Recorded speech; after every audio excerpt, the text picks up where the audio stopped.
അപ്പോൾ നമുക്ക് ബാക്കി വിശേഷങ്ങളിലേക്ക് പോയാലോ. 2 ദിവസത്തെ ട്രെയിൻ യാത്രയിൽ എന്തൊക്കെ കഴിച്ചു എന്നാണ് ഇന്ന് ഞാൻ പറയാൻ പോകുന്നത്.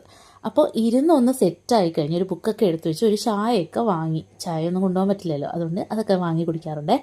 അതിനിടയ്ക്ക് എൻ്റെ കൂടെ ഉണ്ടായിരുന്ന അങ്കിൾമാർ കുറച്ച് ദീപാവലി സ്വീറ്റ്സ് ആയിട്ട് ഞങ്ങൾക്കൊക്കെ കുറച്ച് സ്വീറ്റ്സൊക്കെ തന്നു. അത് കഴിഞ്ഞിട്ട് ഭക്ഷണം രാത്രിയിൽ. അപ്പം ഞാൻ ഓൾറെഡി പൊതിച്ചോറ് കൊണ്ടുപോയിട്ടുണ്ടായിരുന്നു. രാവിലെ ഉണ്ടാക്കിയതിൻ്റെ ബാക്കി എല്ലാം കൂടെ ചേർത്ത് ഒരു പൊതി അങ്ങ് കെട്ടി.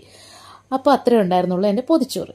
അത് കഴിഞ്ഞ് പിറ്റേന്ന് രാവിലെ ഒരു ചായയൊക്കെ തുടങ്ങി. പിന്നെ മ്യൂസ്ലി ആപ്പിളൊക്കെ ഞാൻ കൊണ്ടുപോയിട്ടുണ്ടായിരുന്നു. അപ്പം മ്യൂസ്ലി വെള്ളമോ പാലോ ഒക്കെ ഒഴിച്ച് കഴിക്കും. പക്ഷേ ഞാൻ അന്ന് ജസ്റ്റ് ആപ്പിളും കട്ട് ചെയ്ത് കുറച്ച് മ്യൂസ്ലിയും കൂടി ഇട്ടിട്ട് അത് അങ്ങനെ കഴിച്ചത്. പക്ഷേ എനിക്ക് ഇഷ്ടപ്പെട്ടു. നല്ലൊരു ബ്രേക്ക്ഫാസ്റ്റ് ആയിട്ട് എനിക്ക് ഫീൽ ചെയ്തു. പിന്നെ ഒരു 10-11 മണി ആയപ്പോഴത്തേക്ക് ഒരു ലെമൺ ടീ കുടിച്ചു. ഈ ചാട്ട് മസാല ഇട്ടത് എനിക്ക് ഒട്ടും ഇഷ്ടപ്പെട്ടില്ല. ആ ടേസ്റ്റേ കംപ്ലീറ്റ് നശിപ്പിച്ചു എന്ന് തന്നെ പറയാം.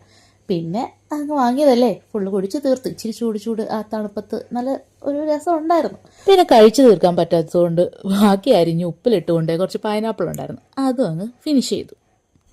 പിന്നെ പൻവേൽ സ്റ്റേഷൻ എത്തിയിട്ട് അവിടുത്തെ സമൂസ അത് ഞാൻ മുമ്പ് കഴിച്ചതുകൊണ്ട് എനിക്ക് ഭയങ്കര ഇഷ്ടമാണ്. അപ്പോൾ അതും വാങ്ങി കഴിച്ചു.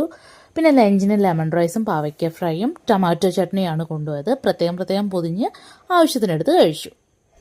പിന്നെ വൈകിട്ട് നാഗ്പൂർ സ്റ്റേഷനിൽ നിന്ന് ജിഞ്ചർ ടീ അത് അടിപൊളിയായതുകൊണ്ട് 2 ഗ്ലാസ് വാങ്ങി കുടിച്ചു. അപ്പോൾ അത്രേ ഉള്ളൂ. പിന്നെ ഡിന്നറിന് ലെമൺ റൈസും സെയിം റിപ്പീറ്റ് ആയിരുന്നു. പിറ്റേന്ന് രാവിലെ ഒരു 10 മണിയോടുകൂടി ഇറങ്ങണമായിരുന്നു. അതിൻ്റെ ഇടയ്ക്ക് ഒന്ന് ബ്രെഡ് സാൻഡ്വിച്ചും പിന്നെ ഒരു ചായയൊക്കെ ആയിട്ട് ലൈറ്റായിട്ട് ബ്രേക്ക്ഫാസ്റ്റൊക്കെ കഴിച്ചു. ആഗ്ര റെയിൽവേ സ്റ്റേഷനിൽ ഇറങ്ങി. അപ്പോൾ അത്രേ ഉള്ളൂ ഈ വീഡിയോ.